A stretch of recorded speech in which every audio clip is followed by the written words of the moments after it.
देवाशीष पाढ़ी chandbali reporter अधिक सूचना आम सहित अच्छा देवाशीष चांदबाली वर्तमान प्रभाव केमिति अच्छी भद्रक रे वासुदेवपुर अंचल में वर्षा पवन जोर रे एबे लगी रही चांदबाली चित्र केमिति देखो केवल वासुदेवपुर नो चांदबाली धामरा सबुठी समान स्थिति देखिए वर्षा पवन जे प्रबल प्रबल वर्षा आ पवन जैकि बर्तमान धामरा जो अच्छु धामरा माने जो दु दिन है रही एभलिया वर्षा जे बर्तमान जो वर्षा होची तो 2 दिन है से वर्षा नथिला तो प्रबल प्रबल वर्षा धामरा होची जे कि जहाँ आप देखी पारे माने सीधा सड़क चित्र देखी पारे जे पवन जो किसी समय पूर्व जी जो मात्रा पवन होता से पवन बेग बढ़ी वर्षा तो गतकाली नथिला किंतु वर्षा आज जो भोर भोर जो वर्षा प्रबल प्रबल वर्षा होची जे कि जो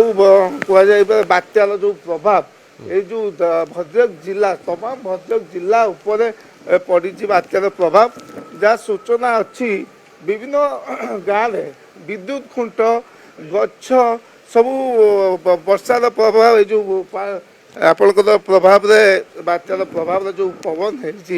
तार क्षतिग्रस्त होती गछ उपुड़ी विद्युत खुंटी उपुड़ी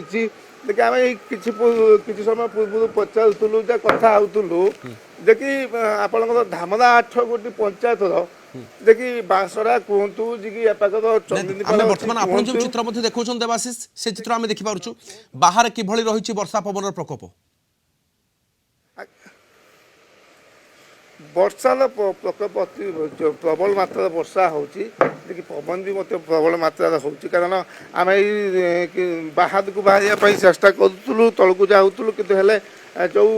वर्षा हो पवन होची बाहर टी संभव होना किंतु जहाँ जो पवन तो मैंने गतकाली थिला किंतु वर्षा जो परिमाण बर्तमान होची तो से परिमाण वर्षाटा नथिला किंतु वर्षाटा जो भोर समय जो लैंडफॉल प्रक्रिया आरंभ है सेबेठू वर्षा बढ़ी एवं प्रबल मात्रा वर्षा होची धामरा खेलबड़ नुहति वासुदेवपुर धामरा चांदबाली सेपाक आरड़ी तो विभिन्न स्थान में भद्रक जिला तमाम बर्तमान वर्षा लगिक एमती रही तुआ को तुआ वर्षा सहित पवन जारी रही तेणु ये जो वर्षा पवन हवा द्वारा तो निहाती भाव लोक तो क्षति हम कारण बर्तमान गछ विभिन्न स्थान में उपुड़ी रही विद्युत खुंटी उपुड़ार सूचना अच्छी किंतु जो सबुठ बड़ कथा जो चाल घर कच्चा घर जो माटी घर अच्छी तो सेठी निश्चित से माटी घर लोक क्षतिग्रस्त हे कारण जो भली वर्षा होची तो निहाती माटी घर लोक तो क्षतिग्रस्त हे लोक मान सीना प्रशासन सुरक्षित स्थानांतरित कर बात्या आश्रय स्थल रखी कि घर जो सब रही गाई गोरु सब रही निहाती बात्यार प्रभाव पड़ी ओके भोर है वर्तमान क्षेत्र में प्रशासनिक कौन अधिकारी बाबद में कौन सूचना देले केउठी किसी चित्र एमती अच्छी कि कौन आदान प्रदान है तथ्यर ए बाबद कौन प्रशासनिक तत्परता आप देखुं आम प्रशासनिक अधिकारी सहित कथा होलु किंतु बर्तमान स्पष्ट सूचना किसी प्रशासनिक अधिकारी मिल पारना जेतु तक जहाँ कहया कथा जे से बहुत बर्तमान तो सरकार है जोटी जहाँ भी रही जोटी गछ पड़ी रास्ता अवरोध होती विद्युत खुंट पड़ी से सबू तथ्य पाखे अच्छी सूचना अच्छी तो आम धामरा एनडीआरएफ टीम अच्छा ओडीआरएफ टीम अच्छी अग्निशम बाहिनी अच्छा तो समस्त को बर्तमान सजग कराई जोटी रास्ता अवरोध होती एनडीआरएफ टीम की पठाब गछ काटिकी रास्ता अवरोध मुक्त करेंगे विद्युत खुंट तो जेहेतु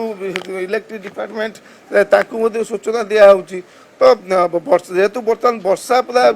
लगिक रही तो वर्षा बाहर को बाहर काम करने संभव होना किंतु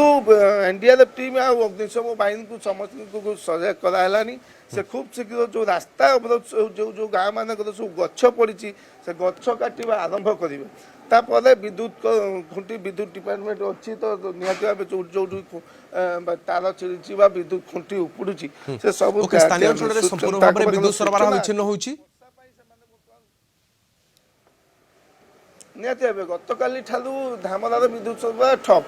ଗତକାଲି ଠାରୁ ବିଦ୍ୟୁତ ନାହିଁ ଧାମରାରେ। କେବଳ ଧାମରା ନୁହଁ, ଏପାଖରେ ଚାନ୍ଦବାଲିରେ ମଧ୍ୟ ବିଦ୍ୟୁତ ନଥିଲା। ଚର୍ଦିଆ ସାଇଟ୍ ଅଲ୍ ଓଭର୍ ଯେହେତୁ ପ୍ରବଳ ମାତ୍ରାରେ ପବନ ହେଉଥିଲା, ସେଥିପାଇଁ ଜାଣି ଶୁଣି ବିଦ୍ୟୁତ ବିଭାଗ ବିଦ୍ୟୁତ କାଟ କରିଥିଲା। କାରଣ ବିଦ୍ୟୁତଟା କରେଣ୍ଟ ଥିଲେ ସେ ସମୟ ଯଦି ତାର ଛିଡ଼ିବ ବା କିଛି ହେବ ତ ନିହାତି କ୍ଷତିଗ୍ରସ୍ତ ହେବ, କ୍ଷତି ଘଟିବ ଲୋକଙ୍କର। ଜାଣି ଶୁଣି ପ୍ରଶାସନ ବିଦ୍ୟୁତ କାଟ କରିଥିଲା। କାରଣ ଯେଉଁ ମାତ୍ରାରେ ପବନ ଆଉ ବର୍ଷା ତ ନିହାତି ବିଦ୍ୟୁତ ଖୁଣ୍ଟି ଉପୁଡ଼ିବ ବା ତାର ଛିଡ଼ିବ। ସେଥିପାଇଁ ପ୍ରଶାସନ ଜାଣି ଶୁଣି ବିଦ୍ୟୁତ କାଟ କରିଥିଲା। ବର୍ତ୍ତମାନ ଧାମରା ପୁରା ଅନ୍ଧାରରେ ଥିଲା। ଗତକାଲି ଠାରୁ ମଧ୍ୟ ଧାମରା ଅନ୍ଧାରରେ। ତ ବର୍ତ୍ତମାନ ଯେଉଁ ବାତ୍ୟାର ପ୍ରଭାବ ଭଦ୍ରକ ଜିଲ୍ଲା ସାରା ପଡ଼ିଛି। କେବଳ ନା ଆପଣଙ୍କର ଧାମରା କହିବା କି ଚାନ୍ଦବାଲି କହିବା, ଆମର ଭଦ୍ରକ ଜିଲ୍ଲାର ଯେଉଁ 7ଗୋଟି ବ୍ଲକ ଅଛି, ବିଶେଷ କରି ଧାମରା, ବାସୁଦେବପୁର, ଚାନ୍ଦବାଲି ଏସବୁ ଜାଗାରେ ଅଧିକା ପ୍ରଭାବ ପଡ଼ିଛି। କିନ୍ତୁ ଧାମରାଟା ସମୁଦ୍ର କୂଳବର୍ତ୍ତୀ ଅଞ୍ଚଳ, ବାସୁଦେବପୁର ଆପଣଙ୍କର ସେଇଭଳିଆ ସମୁଦ୍ର କୂଳବର୍ତ୍ତୀ ଅଞ୍ଚଳ। ଯେଉଁ ଧାମରା, ବାସୁଦେବପୁର, ଚାନ୍ଦବାଲି ଏଇ 3ଗୋଟି ସ୍ଥାନରେ ବାସୁଦେବପୁର ବ୍ଲକ, ଚାନ୍ଦବାଲି ବ୍ଲକ ଏଇ 2ଗୋଟି ବ୍ଲକର ଆଉ ତା ସହିତ 3ଟି ବ୍ଲକର କିଛି ଅଂଶ ଅନେକ ଗାଁ ଅଛି ଯେ କି ପୁରା ନଦୀ କୂଳିଆ ଅଞ୍ଚଳ। ଯେତିକି ବାତ୍ୟା ହୁଏ ତ ନିହାତି ଭାବେ ସେଠି ଆଫେକ୍ଟେଡ୍ ଲୋକ ହୁଅନ୍ତି। ତ ସେ ଦୃଷ୍ଟିରୁ ଏ ଯେଉଁ ବାତ୍ୟା ଦାନାର ପ୍ରଭାବ ସେ ଗାଁ ମାନଙ୍କ ପାଖରେ ଅଧିକା ପଡ଼େ ଏବଂ ବାତ୍ୟା ଯେତେବେଳେ ବି ଆସେ ସେ ଗାଁର ଲୋକମାନେ କ୍ଷତିଗ୍ରସ୍ତ ହୁଅନ୍ତି। ନିହାତି ଭାବେ ଏ ବାତ୍ୟା ଦାନାର ପ୍ରଭାବ ସେ ଗାଁ ମାନଙ୍କର ପଡ଼ିଛି। ଆଉ ବାତ୍ୟା ବର୍ଷା କମିଲେ ବା ପବନ କମିଲେ ତ ଜଣାପଡ଼ିବ କେତେ କ୍ଷତି କ'ଣ କେଉଁ ଗାଁରେ କେମିତି କ'ଣ କ୍ଷତି ହେଇଛି। ନିହାତି ତମ ସୂଚନା ପାଇଁ ବହୁତ ବହୁତ ଧନ୍ୟବାଦ। ଆମ ସହିତ ଧାମରାରୁ ଯୋଡ଼ି ହୋଇଥିଲେ ଆମ ରିପୋର୍ଟର ଦେବାଶିଷ ପାଢ଼ୀ ଏ ବାବଦରେ ବିସ୍ତୃତ ସୂଚନା ଦେଉଥିଲେ। ତେବେ ବର୍ତ୍ତମାନ ଭଦ୍ରକ ଅଞ୍ଚଳରେ ସାରା ସମ୍ପୂର୍ଣ୍ଣ ଭାବରେ ଜିଲ୍ଲାରେ କୁହନ୍ତୁ तमाम वर्षा पवन लगी रही प्रबल वर्षार मात्र प्रकोप देखा मिलूँ। बात्या जदिओ लैंडफॉल प्रक्रिया आहरी जारी रही आहरी पाखापाखि 1 ରୁ 2 घंटा समय लगे किंतु परवर्ती मुहूर्त में आप देखुं भद्रक में तमाम अंचल विद्युत सरबराह विच्छिन्न रही केउठी केउठी विद्युत खुंट उपुड़ार सूचना अच्छी गछ पड़ार सूचना अच्छी। परवर्ती समय यह स्थिति स्पष्ट है।